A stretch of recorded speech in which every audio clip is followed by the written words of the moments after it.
ഫാത്തിമ ബീവി അതാ മരണപ്പെടാൻ കിടക്കുകയാ.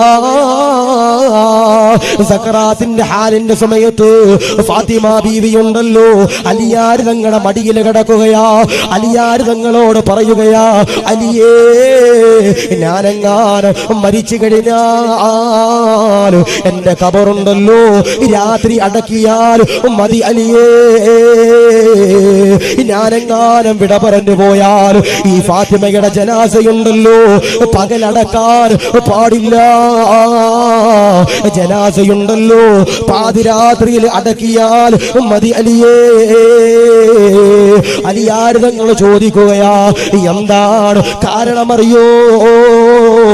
ഫാത്തിമ ബീവിയതാ അലിയാർ തങ്ങളോട് പറയുകയാ, പകൽ സമയത്തിന്റെ ജനാസ കൊണ്ടുപോയാൽ, പകൽ സമയത്തിന്റെ ജനാസയുണ്ടല്ലോ കഫം പുടവയിൽ പൊതിഞ്ഞ ജനാസയുണ്ടല്ലോ